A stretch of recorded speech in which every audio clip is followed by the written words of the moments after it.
Kita lihat ya, aktif ikannya. Nah, karena tidak diberikan pakan ketika hujan, artinya kita telat pemberian pakan atau tidak memberikan pakan sama sekali ya.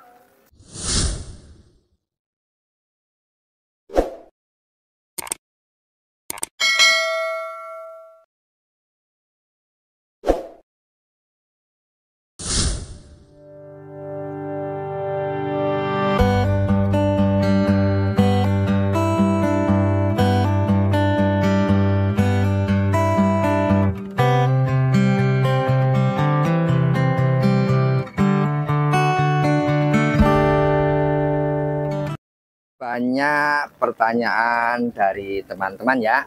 Pas banget ini hari ke-32 dalam tata cara budidaya lele yang ada di kolam semen ini. Teman-teman dengar nggak? Darder darder dor darder dor ya. Nih, karawang tuh lihat. Gerimis ya, bahkan saya pakai payung kalau pengen tahu ya. Tuh masih netes ya. Nah, pertanyaan itu muncul dari teman-teman ketika di musim hujan seperti ini ya. Saya akan coba menjawabnya, tapi kita akan coba lihat dulu. Saya ambil sore ini langsung saya share ya.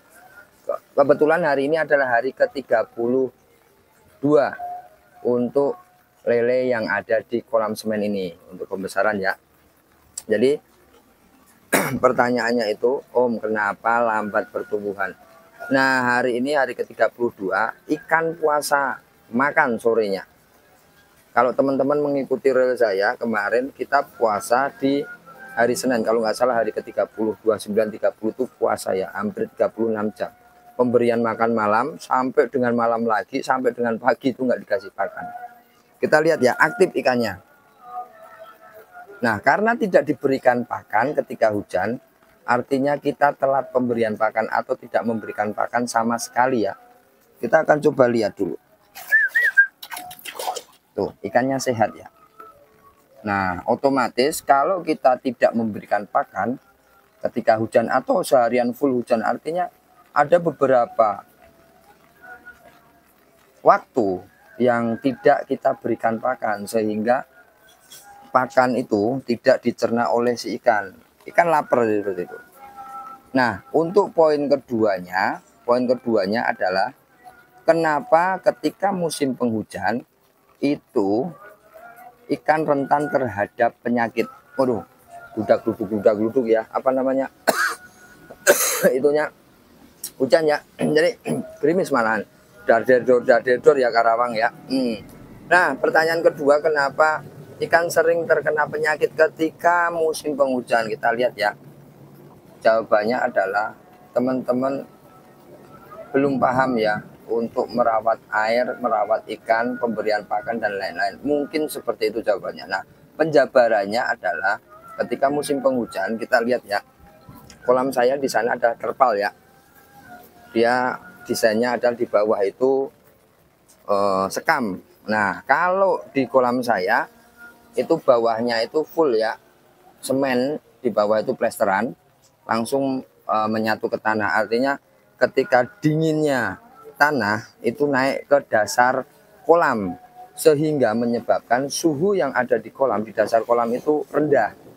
Pertama. Keduanya, ketika hujan itu biasanya pH-nya itu turun alias asam. Nah, ketika kita pemberian pakan dipaksakan ketika hujan, nah seperti ini nih, gerimis seperti ini, silakan coba kalau pemberian pakan.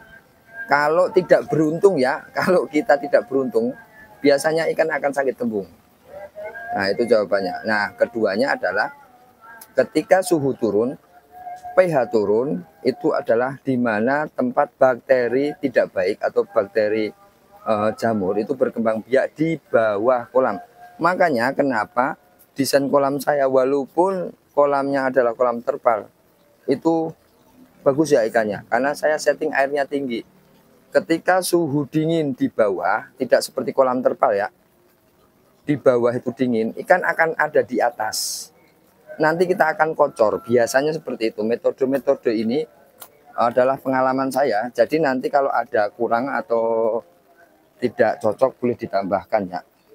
Saya kocor begini.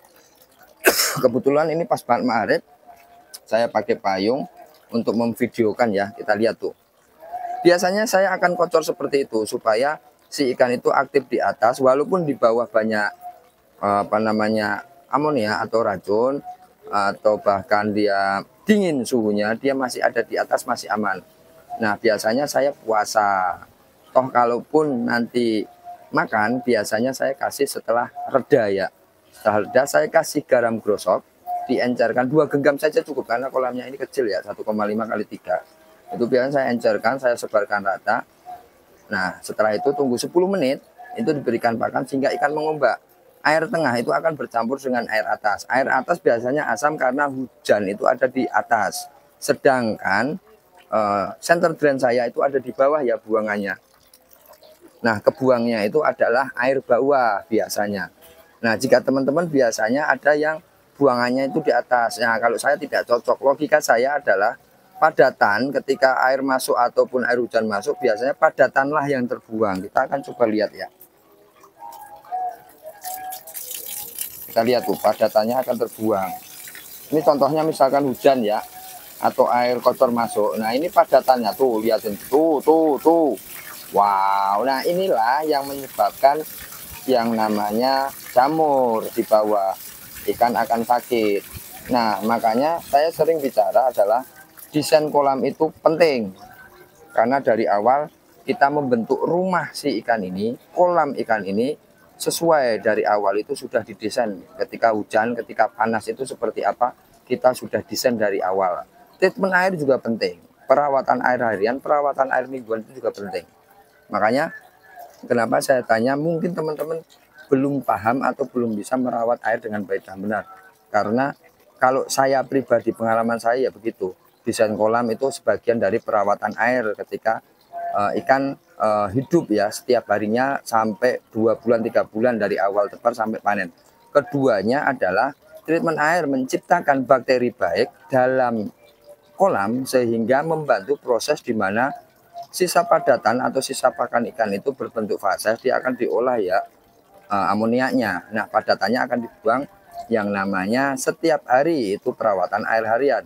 Nanti padatan itu 1 minggu sekali, kita buang 30-70% kondisional. Nah, setelah itu pemberian garam sama probiotik. Setelah itu ganti air baru, ikan puasa, baru pemberian pakan. Nah, itu tata cara saya. Itu pengalaman saya dan berdasarkan apa yang saya alami, apa yang saya jalani selama 9 tahun ini ya. Jadi mudah-mudahan bermanfaat. Ada 2 pertanyaan, ada 2 jawaban dan penjabaran. Semoga bermanfaat. Jika ada tidak paham ataupun tidak cocok, boleh nanti ditambahkan. Karena memang pakem atau ilmu budidaya semua ikan itu beda-beda ya. Tapi saya share berdasarkan pengalaman saya. Terima kasih. Salam sukses berjamaah petani lele Nusantara. Salam hangat dari Kota Karawang, Jayur Farm. Terima kasih.